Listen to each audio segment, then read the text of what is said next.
ನಮಸ್ಕಾರ. ಹೊತ್ತ ಕರ್ನಾಟಕ ಮಧ್ಯಾಹ್ನ ನ್ಯೂಸ್ ರೌಂಡಪ್ಗೆ ಸ್ವಾಗತ. ನಾನು ಪ್ರಿಯಾಂಕಾ ಶ್ರೀಗುರು. ಬನ್ನಿ ಕ್ವಿಕ್ಕಾಗಿ ನೋಡೋಣ ಇಂದಿನ ಪ್ರಮುಖ ಸುದ್ದಿಗಳನ್ನ. ಸಿಂಧನೂರು ಪ್ರಗತಿಪರ ಸಂಘಟನೆಗಳ ಒಕ್ಕೂಟದಿಂದ ನೀಟ್ ಅಕ್ರಮದ ವಿರುದ್ಧ ಶಾಂತಿಯುತವಾಗಿ ದೆಹಲಿಯಲ್ಲಿ ಹೋರಾಟ ನಡೆಸುತ್ತಿದ್ದಂತಹ ವಿದ್ಯಾರ್ಥಿಗಳ ಮೇಲೆ ಬರ್ಬರವಾಗಿ ಲಾಠಿ ಚಾರ್ಜ್ ಮಾಡಿದ ಪೊಲೀಸ್ ಅಧಿಕಾರಿಗಳ ವಿರುದ್ಧ ಕಠಿಣ ಕ್ರಮ ಜರುಗಿಸಬೇಕು ಮತ್ತು ಕೇಂದ್ರ ಶಿಕ್ಷಣ ಸಚಿವ ಧರ್ಮೇಂದ್ರ ಪ್ರಧಾನ್ ಅವರನ್ನ ಮಂತ್ರಿ ಸ್ಥಾನದಿಂದ ವಜಾಗೊಳಿಸಲು ಒತ್ತಾಯಿಸಿ ಪ್ರತಿಭಟನೆ ನಡೆಸಲಾಗಿದೆ. ಹಕ್ಕೊತ್ತಾಯಗಳು ಮಾಡಿದ್ರೂ ಕೂಡ ನೀಟ್ ಹಗರಣದ ಹೊಣೆ ಹೊತ್ತು ಕೇಂದ್ರ ಸಚಿವ ಧರ್ಮೇಂದ್ರ ಪ್ರಧಾನ್ ರಾಜೀನಾಮೆ ನೀಡಲೇಬೇಕು. ದೆಹಲಿಯಲ್ಲಿ ಹೋರಾಟ ನಿರತ ವಿದ್ಯಾರ್ಥಿಗಳ ಮೇಲೆ ನಡೆದಂತ ಲಾಠಿ ಚಾರ್ಜ್ ಘಟನೆಯನ್ನು ಸ್ವತಂತ್ರ ನ್ಯಾಯಾಲಯ ತನಿಖೆಗೆ ಒಳಪಡಿಸಿ ತಪ್ಪಿತಸ್ಥ ಅಧಿಕಾರಿಗಳನ್ನ ಶಿಕ್ಷೆಗೆ ಒಳಪಡಿಸಬೇಕು. ಇನ್ನು ಶಾಂತಿಯುತವಾಗಿ ತಮ್ಮ ಹಕ್ಕಿನ ಹೋರಾಟ ನಡೆಸಿದಂತ ವಿದ್ಯಾರ್ಥಿಗಳ ಮೇಲೆ ಉದ್ದೇಶಪೂರ್ವಕವಾಗಿ ಹೋರಾಟ ದಿಕ್ಕು ತಪ್ಪಿಸಲು ಲಾಠಿ ಚಾರ್ಜ್ ನಡೆಸಿ ಬೀಭತ್ಸ ಸೃಷ್ಟಿಸಲು ಕಾರಣರಾದ ಗೃಹ ಸಚಿವ ಅಮಿತ್ ಶಾ ರಾಜೀನಾಮೆ ನೀಡಬೇಕು.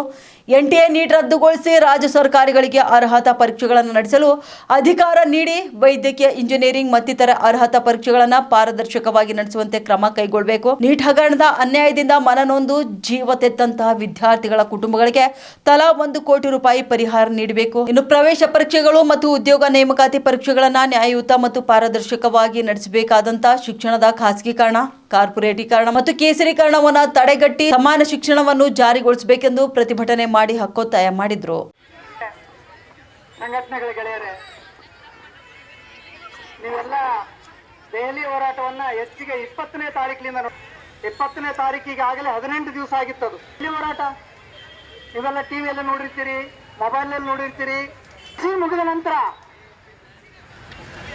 ವಿದ್ಯಾರ್ಥಿಗಳು ಉನ್ನತ ವಿದ್ಯಾಭ್ಯಾಸಕ್ಕಾಗಿ MBBS ಮಾಡಬೇಕಾದ್ರೆ, ವೈದ್ಯಕೀಯ ಶಿಕ್ಷಣ ಪಡಿಬೇಕಾದ್ರೆ ಭಾರತ ದೇಶದಲ್ಲಿ ನೀಟ್ ಅನ್ನುವಂತ ಒಂದು ವ್ಯವಸ್ಥೆ ಇದೆ. ನೀಟ್ ಪರೀಕ್ಷೆಯಲ್ಲಿ ಯಾರು ಹೆಚ್ಚಿನ ರ್ಯಾಂಕಿಂಗ್ ಪಡಿತಾರೆ ಅದರ ಆಧಾರದ ಮೇಲೆ ಸರ್ಕಾರಿ ಕಾಲೇಜುಗಳಲ್ಲಿ, ಖಾಸಗಿ ಕಾಲೇಜುಗಳಲ್ಲಿ ಸೀಟ್ಗಳನ್ನು ಅಲಾಟ್ ಮಾಡಲಾಗುತ್ತೆ. ಇದು ಪ್ರತಿ ವರ್ಷ ನಡೀತಕ್ಕಂಥ ಪರೀಕ್ಷೆ. ಆದ್ರೆ ವಿಚಾರ ಈ ಪರೀಕ್ಷೆ ಕಳೆದ 10-12 ವರ್ಷಗಳಿಂದ ಯಾವತ್ತೂ ನ್ಯಾಯಬದ್ಧವಾಗಿ ನಡೆಯಲಿಲ್ಲ. ನೆನಪಿಟ್ಟುಕೊಳ್ರಿ, ಇದು ಮೊದಲನೇ ಪೇಪರ್ ಲೀಕ್ ಅಲ್ಲ, ಇದು 52ನೇ ಪೇಪರ್ ಲೀಕ್. 10 ವರ್ಷಗಳಲ್ಲಿ ಆಗಿರ್ತಕ್ಕಂಥದ್ದೆಷ್ಟು 52 ಸಾರಿ ಪೇಪರ್ ಲೀಕ್ ಆಗಿದೆ. ನಾವು ಇದನ್ನು ಪೇಪರ್ ಲೀಕ್ ಅಂತ ಕರೆಯಲ್ಲ, ಪತ್ರಿಕೆಯವರು ಬರೆದಿದ್ದು. ನಾವು ಇದನ್ನು ಮಾರಾಟ ಅಂತ ಕರಿತೀವಿ. ಯಾಕಂತ ಹೇಳಿದ್ರೆ, ಯಾರು ಪ್ರಶ್ನೆ ಪತ್ರಿಕೆಗಳನ್ನ ವಿದ್ಯಾರ್ಥಿಗಳಿಗಾಗಿ ತಯಾರು ಮಾಡುವಂತ ಕೇಂದ್ರೀಯ ಪರೀಕ್ಷಾ ಮಂಡಳಿ ಇದೆಯೋ, ಆ ಕೇಂದ್ರೀಯ ಪರೀಕ್ಷಾ ಮಂಡಳಿ ಸದಸ್ಯರುಗಳೇ 5 ಲಕ್ಷ ರೂಪಾಯಿ ಒಂದೊಂದು ಪತ್ರಿಕೆನ ಕೋಚಿಂಗ್ ಸೆಂಟರ್ನವರಿಗೆ ಮಾರಾಟ ಮಾಡಿದ್ದಾರೆ. 10 ಲಕ್ಷಕ್ಕೆ ಆಮೇಲೆ ಮಾರಾಟ ಆಗಿದೆ. ಗೆಳೆಯರು ಹತ್ತಿದ್ದಾರೆ 20 ಲಕ್ಷಕ್ಕೆ ಮಾರಾಟ ಆಗಿದೆ ಅಂತ ಹೇಳಿ. PV ಕುಲಕರ್ಣಿ ಅಂತ ಹೇಳಿ ಕೇಂದ್ರೀಯ ಪರೀಕ್ಷಾ ಮಂಡಳಿ ಸದಸ್ಯ ಕೆಮಿಸ್ಟ್ರಿ ಪೇಪರ್ನ ತನಗೆ ಬೇಕಾಗಿರ್ತಕ್ಕಂಥ ಕೋಚಿಂಗ್ ಸೆಂಟರ್ ಮಾಲೀಕರಿಗೆ ಮಾರಾಟ ಮಾಡಿದ್ದಾನೆ. ಇದಕ್ಕೆ ಯಾರು ಹೊಣೆ? ಇದಕ್ಕೆಲ್ಲ ಪರೀಕ್ಷಾ ಮಂಡಳಿ ಹೊಣೆ ಯಾವುದಿಲ್ಲ. ಪರೀಕ್ಷಾ ಮಂಡಳಿಯನ್ನ ಶಿಕ್ಷಣ ಇಲಾಖೆ, ಕೇಂದ್ರ ಶಿಕ್ಷಣ ಇಲಾಖೆ ಹೆಡ್ ಯಾರು? ಧರ್ಮೇಂದ್ರ ಪ್ರಧಾನ್. ಹಾಗಾದ್ರೆ ಇದ್ರ ಹೊಣೆಗಾರಿಕೆಯನ್ನು ಯಾರು ತಗೋಬೇಕು? ಧರ್ಮೇಂದ್ರ ಪ್ರಧಾನ್. ಅದಕ್ಕೂ ನೀಡಲೇಬೇಕು. ಅದಕ್ಕಾಗಿ ದೆಹಲಿಯ ವಿದ್ಯಾರ್ಥಿಗಳು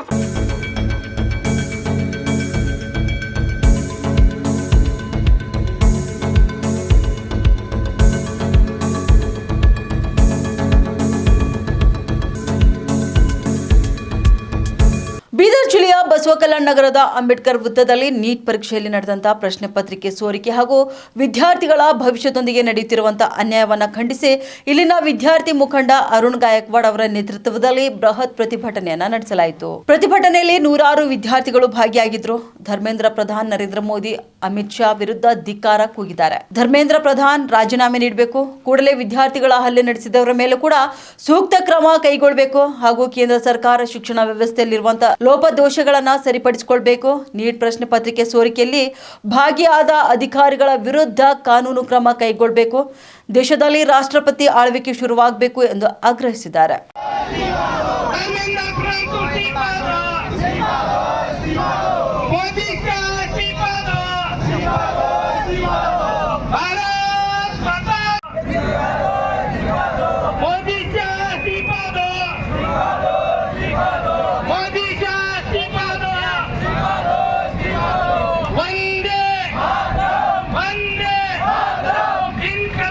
ಜಿಂದಾಬಾದ್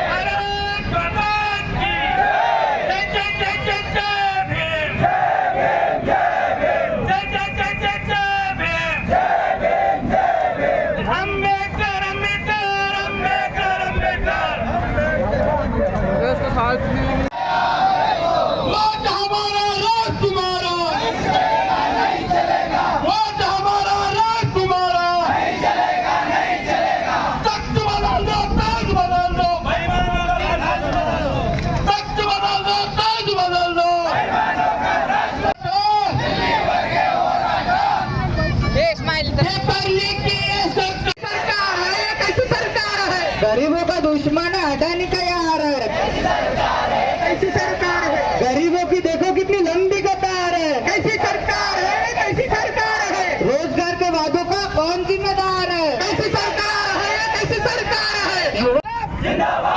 मोदी तेरी तानाशाही नहीं चलेगी, नहीं चलेगी। मोदी तेरी तानाशाही नहीं चलेगी, नहीं चलेगी। मैं कुछ सुनाऊंगा, सुनो।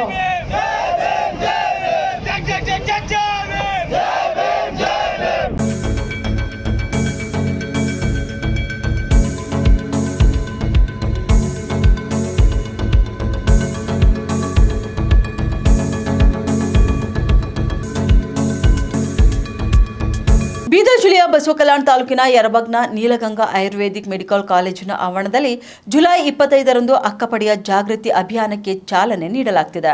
ನಾನು ಅಕ್ಕಪಡೆ, ಮಹಿಳೆಯರ ರಕ್ಷಣೆ ನಮ್ಮ ಆದ್ಯತೆ. ಈ ಒಂದು ಜಾಗೃತಿ ಕಾರ್ಯಕ್ರಮದ ಹೆಸರಿನಲ್ಲಿ ನಡೆಯುವ ಈ ಸಮಾರಂಭದಲ್ಲಿ ಅಕ್ಕಪಡೆಯ ಮಹಿಳಾ ಪೊಲೀಸರಿಂದ ವಿವಿಧ ರೀತಿಯ ಕವಾಯತು ಪ್ರದರ್ಶನ ನಡೆಯಲಿದೆ.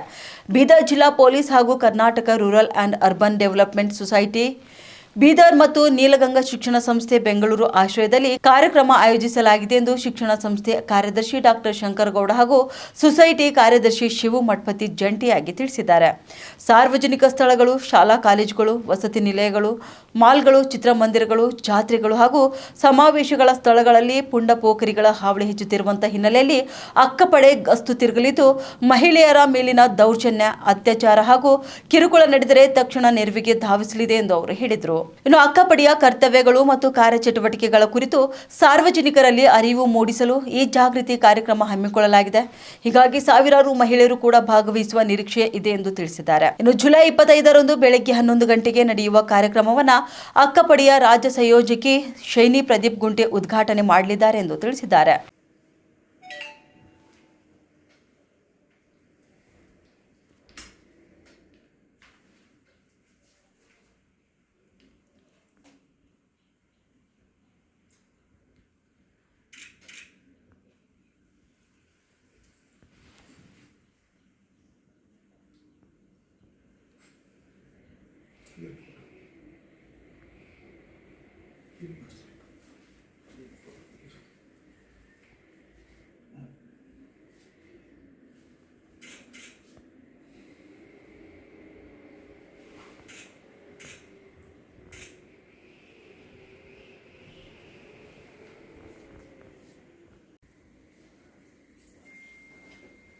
ಸ್ಟಾರ್ಟ್.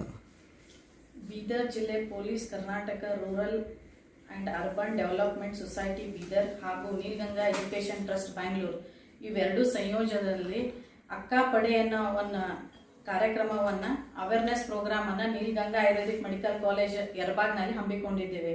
ಈ ಕಾರ್ಯಕ್ರಮದಲ್ಲಿ ಬರ್ತಕ್ಕಂಥ ಎಲ್ಲ ಮಹಿಳೆಯರಿಗೂ ಉಚಿತವಾಗಿ ಆರೋಗ್ಯ ತಪಾಸಣೆ ಹಾಗೆ ಅವರಿಗೆ ಯಾವುದೇ ಕಾಯಿಲೆ ಬಗ್ಗೆ ಮಾಹಿತಿ ಹಾಗೆ ಅವೇರ್ನೆಸ್ ಪ್ರೋಗ್ರಾಮನ್ನು ಕೊಡಲಾಗಿದೆ ಉಚಿತವಾಗಿ. ಸೊ ಇಲ್ಲಿ ಬರ್ತಕ್ಕಂಥ ಕಾಯಿಲೆಗಳಂದ್ರೆ ಮಹಿಳೆಯರಿಗೆ ಲೈಫ್ ಸ್ಟೈಲ್ ಡಿಸಾರ್ಡರ್ ಒಂದು, ಅದರಲ್ಲಿ ಬರ್ತಕ್ಕಂಥವು ಡಯಾಬಿಟಿಸ್ ಇರ್ಬೋದು, ಹೈಪರ್ ಟೆನ್ಷನ್ ಇರ್ಬೋದು, ಒಬ್ಯಾಸಿಟಿ ಇರ್ಬೋದು, ಆಮೇಲೆ ಸ್ಟ್ರೆಸ್, ಎಂಜೈಟಿ ಇರ್ಬೋದು, ಹಲವಾರು ಮಾನಸಿಕ ಕಾಯಿಲೆಗಳಿಗೂ ಇಲ್ಲಿ ಸೂಕ್ತವಾದ ಚಿಕಿತ್ಸೆಯನ್ನು ನೀಡಲಾಗಿದೆ. ಅದ್ರ ಜೊತೆಗೆ ಮಹಿಳೆಯರಿಗೆ ಸಂಬಂಧಪಟ್ಟಂತ PCOD ಇರ್ಬೋದು, ಇನ್ಫರ್ಟಿಲಿಟಿ ಇರ್ಬೋದು, ಲುಕೇಮಿಯಾ ಇರ್ಬೋದು, ಆಮೇಲೆ ಎನಿ ಕೈಂಡ್ ಆಫ್ ಮೆನಿಸ್ಟ್ರುವಲ್ ಡಿಸಾರ್ಡರ್ ಇರ್ಬೋದು, ಇದಕ್ಕೆಲ್ಲದ್ರ ಬಗ್ಗೆನೂ ಇದರಲ್ಲಿ ಕೌನ್ಸಿಲಿಂಗ್ ಮಾಡಿ, ಈ ಕ್ಯಾಂಪ್ ಅಲ್ಲಿ ಕೌನ್ಸಿಲಿಂಗ್ ಮಾಡಿ ಅವರಿಗೆ ಇದ್ರ ಬಗ್ಗೆ ಚಿಕಿತ್ಸೆ ಮತ್ತೆ ಅವೇರ್ನೆಸ್ ಎರಡು ಕೊಡಲಾಗಿದೆ. 10 ಗಂಟೆಗೆ ಸ್ಟಾರ್ಟ್ ಮಾಡ್ತಾ ಇದ್ದೀವಿ.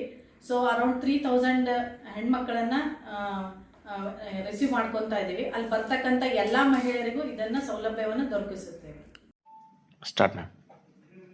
ಬೀದರ್ ಜಿಲ್ಲಾ police, Karnataka rural urban development society Bidar ಹಾಗೂ ನೀಲಗಂಗಾ ಎಜುಕೇಷನಲ್ ಟ್ರಸ್ಟ್ ಬೆಂಗಳೂರು ಇವರ ಸಂಯುಕ್ತ ಆಶ್ರಯದಲ್ಲಿ ನಾನು ಅಕ್ಕಪಡೆ, ಮಹಿಳೆಯರ ರಕ್ಷಣೆ ನಮ್ಮ ಆದ್ಯತೆ ಜಾಗೃತಿ ಕಾರ್ಯಕ್ರಮ ಹಾಗೂ ಬೃಹತ್ ಉಚಿತ ಆರೋಗ್ಯ ತಪಾಸಣೆಯನ್ನು ನಾವು ದಿನಾಂಕ 25/7/2026 ಬೆಳಗ್ಗೆ 11 ಗಂಟೆಯಿಂದ ನೀಲಗಂಗಾ ಆಯುರ್ವೇದ ಮಹಾವಿದ್ಯಾಲಯ ಆಸ್ಪತ್ರೆ ಆವರಣದಲ್ಲಿ ನಾವು ಹಮ್ಮಿಕೊಂಡಿದ್ದೇವೆ. ಈ ಕಾರ್ಯಕ್ರಮದಲ್ಲಿ ಮುಖ್ಯವಾಗಿ ಮಹಿಳೆಯ ರಕ್ಷಣೆ ಅನ್ನೋ ವಿಚಾರವಾಗಿ ನಾನು ಅಕ್ಕಪಡೆ ಅನ್ನುವ ಒಂದು ಕರ್ನಾಟಕ ರಾಜ್ಯ ಪೊಲೀಸ್ ಪಡೆಯೊಂದಿಗೆ ನಾವು ಇವಾಗ ಕಾರ್ಯಕ್ರಮವನ್ನು ಜಾಗೃತಿ ಮೂಡಿಸೋಸ್ಕರ ನಾವು ಇಲ್ಲಿ ಹಮ್ಮಿಕೊಂಡಿದ್ದೇವೆ. ಒಟ್ಟು ಒಂದು 2,000ಕ್ಕೂ ಹೆಚ್ಚು ಸ್ತ್ರೀಯರು ಇದರಲ್ಲಿ ಪಾಲ್ಗೊಳ್ಳುವ ಒಂದು ಆಹ್ವಾನವನ್ನು ನಾವು ನೀಡಿದ್ದೇವೆ. ಇಲ್ಲಿ ಮುಖ್ಯವಾಗಿ ಆಶಾ ಕಾರ್ಯಕರ್ತರು, ಆರೋಗ್ಯ ಕಾರ್ಯಕರ್ತರು, ಅಂಗನವಾಡಿ ಹಾಗೂ ಶಾಲಾ ಶಿಕ್ಷಕಿಯರು ಹಾಗೂ ಮತ್ತು ಗ್ರಾಮದ ಸ್ತ್ರೀ ಸಂಘದ ಎಲ್ಲ ಪದಾಧಿಕಾರಿಗಳನ್ನು ನಾವು ಆಮಂತ್ರಣವನ್ನು ಕೊಟ್ಟಿದ್ದೇವೆ. ಮೂಲತಃ ನಮ್ಮ ಮೂಲ ಉದ್ದೇಶ ಇದು ಜಾಗೃತಿ ಕಾರ್ಯಕ್ರಮ. ಯಾವ ರೀತಿ ಒಂದು ಸ್ತ್ರೀ ತನ್ನ ರಕ್ಷಣೆಯನ್ನು ಮಾಡ್ಕೋಬೇಕು ಅನ್ನೋ ವಿಚಾರದಲ್ಲಿ ಇದನ್ನು ನಾವು ಒಂದು ಅರಿವು ಕಾರ್ಯಕ್ರಮದಲ್ಲಿ ಮೂಡಿಸ್ತಾ ಇದ್ದೇವೆ. ಮುಖ್ಯ ಅತಿಥಿಗಳಾಗಿ ರಾಜ್ಯ ಅಕ್ಕಪಡೆಯ ಸಂಯೋಜಕೆಯಾದ ಶ್ರೀಮತಿ ಶೈನಿ ಪ್ರದೀಪ್ ಗುಂಟಿಯವರು ನಮ್ಮ ಆಮಂತ್ರಣವನ್ನು ಸಲ್ಲಿಸಿದ್ದಕ್ಕೆ ಅವರು ತಮ್ಮ ಸಮ್ಮತಿಯನ್ನು ಸೂಚಿಸಿದ್ದಾರೆ. ಅವರು ಸಹಿತ ಬರ್ತಾ ಇದ್ದಾರೆ. ಈ ಒಂದು ಕಾರ್ಯಕ್ರಮದ ದಿವ್ಯ ಸಾನ್ನಿಧ್ಯವನ್ನು ಪೂಜ್ಯ ಶ್ರೀ ಶತಸ್ಥಲ ಬ್ರಹ್ಮ ಸ್ವರೂಪಿ ಡಾಕ್ಟರ್ ಅಭಿನವ ಗಣಲಿಂಗ ರುದ್ರಮುನಿ ಶಿವಾಚಾರ್ಯ ಸ್ವಾಮಿಗಳು, ಗವಿಮಠ ಬಸವ ಕಲ್ಯಾಣ ಅವರು ದಿವ್ಯ ಸಾನ್ನಿಧ್ಯವನ್ನು ವಹಿಸ್ತಾ ಇದ್ದಾರೆ. ಅಲ್ಲದೆ ಈ ಕಾರ್ಯಕ್ರಮದ ಅಧ್ಯಕ್ಷತೆಯನ್ನ ಡಾಕ್ಟರ್ ಅನಿತಾ ಮಹಾಜನ್ ಅಧ್ಯಕ್ಷರು, ನೀಲಗಂಗಾ ಶಿಕ್ಷಣ ಸಂಸ್ಥೆ ಬೆಂಗಳೂರವರು ವಹಿಸ್ತಾ ಇದ್ದಾರೆ. ಮುಖ್ಯ ಅತಿಥಿಗಳಾಗಿ ಡಾಕ್ಟರ್ ದತ್ತಾತ್ರೇಯ ಗಾದಾ ತಾಲೂಕಾ ದಂಡಾಧಿಕಾರಿಗಳು ಹಾಗೂ ತಹಸೀಲ್ದಾರ್ ಬಸವ ಕಲ್ಯಾಣ ಅವರು ಮುಖ್ಯ ಅತಿಥಿಗಳಾಗಿದ್ದಾರೆ. ರಮೇಶ್ ಸುಲ್ಪಿ ಕಾರ್ಯನಿರ್ವಾಹಕ ಅಧಿಕಾರಿ ತಾಲೂಕಾ ಪಂಚಾಯತ್ ಬಸವ ಕಲ್ಯಾಣ ಹಾಗೂ ಶಿವಪ್ರಕಾಶ್ ಹಿರೇಮಠ CDPO ಬಸವ ಕಲ್ಯಾಣ ಇವರು ಮುಖ್ಯ ಅತಿಥಿಗಳಾಗಿ ಈ ಕಾರ್ಯಕ್ರಮದಲ್ಲಿ ಇರ್ತಾರೆ. ಅಲ್ಲದೆ ಇಲ್ಲಿ ನಾವು ಮುಖ್ಯವಾಗಿ ಬಾಲ ಚಿತ್ರನಟಿಯಾದಂಥ ಕುಮಾರಿ ಶ್ರೀ ಲಕ್ಷ್ಮೀ ಭಟ್ ಅವರು ನಿರ್ದೇಶಕಿ, ರಾಷ್ಟ್ರೀಯ ರೈಫಲ್ ಶೂಟರ್ ಬೆಂಗಳೂರು, ಇವರು ಸಹಿತ ಈ ವೇದಿಕೆಯಲ್ಲಿ ಮಹಿಳಾ ಪಡೆಯಿಂದ ಸನ್ಮಾನ ಕಾರ್ಯಕ್ರಮವನ್ನು ನಾವು ಹಮ್ಮಿಕೊಂಡಿದ್ದೇವೆ. ಅಲ್ಲದೆ ಕುಮಾರಿ ಶಿವಾನಿ ಶಿವದಾಸ್ ಸ್ವಾಮಿ, ಗಾಯಕಿ GTV ಕನ್ನಡ ಸರಿಗಮಪ ವಿನ್ನರ್ ಬೀದರ್, ಇವರನ್ನು ಸಹಿತ ನಾವು ಸನ್ಮಾನವನ್ನು ಮಾಡ್ತಾ ಇದ್ದೇವೆ. ಈ ಒಂದು ಕಾರ್ಯಕ್ರಮದ ವಿಶೇಷ ಉಪನ್ಯಾಸ ಕಾರ್ಯಕ್ರಮವನ್ನ ವಿಜಯಲಕ್ಷ್ಮಿ ಆರ್ ಹೂಗಾರ್, ವಕೀಲರು ಬಸವ ಕಲ್ಯಾಣ, ಮಹಿಳೆ ರಕ್ಷಣೆ ನಮ್ಮ ಆದ್ಯತೆ ಎಂಬ ವಿಚಾರದ ಮೇಲೆ ಅವರು ಉಪನ್ಯಾಸ ಕಾರ್ಯಕ್ರಮವನ್ನು ಕೊಡ್ತಾರೆ. ಕರಿಬಸಯ್ಯ ಮಠಪತಿಯವರು ಅಧ್ಯಕ್ಷರು, Karnataka rural and urban development society Bidar, ಇವರು ಸಹಿತ ಉಪಸ್ಥಿತರಿರ್ತಾರೆ. ಅಲ್ಲದೆ ಈ ಕಾರ್ಯಕ್ರಮದ ಒಂದು ಆತ್ಮೀಯ ಸ್ವಾಗತವನ್ನು ನಮ್ಮ ಶಿವ ಮಠಪತಿ ಹಾಗೂ ಅವರ ಮಿತ್ರ ವೃಂದದವರು ಇದನ್ನು ವಹಿಸಿಕೊಂಡಿದ್ದಾರೆ. ಇಲ್ಲಿ ಬಸವ ಕಲ್ಯಾಣ ಹಾಗೂ ನಾರಾಯಣಪುರ ಮತ್ತು ಇನ್ನು ಇತರ ಗ್ರಾಮದ ಎಲ್ಲ ಗ್ರಾಮಸ್ಥರು ಸಹಿತ ಈ ಕಾರ್ಯಕ್ರಮಕ್ಕೆ ತಮ್ಮ ಒಲವನ್ನು ವ್ಯಕ್ತಪಡಿಸಿ ಗ್ರಾಮೀಣ ಭಾಗದಲ್ಲಿ ಯರಬಾಗ್ ಅಂತ ಗ್ರಾಮದಲ್ಲಿ ಈ ಒಂದು ಕಾರ್ಯಕ್ರಮವನ್ನು ಹಮ್ಮಿಕೋಬೇಕು, ಗ್ರಾಮೀಣದ ಸ್ತ್ರೀಯರಿಗೆ ಈ ಒಂದು ವಿಶೇಷ ಕಾರ್ಯಕ್ರಮ ತಮ್ಮ ಜೀವನದಲ್ಲಿ ಆಗುವ ಕೆಟ್ಟ ಘಟನೆಗಳಿಂದ ರಕ್ಷಣೆ ಹೇಗೆ ಎಂಬ ವಿಚಾರ ಗ್ರಾಮೀಣ ಜನದ ಸ್ತ್ರೀಯರಿಗೆ ಮೊದಲು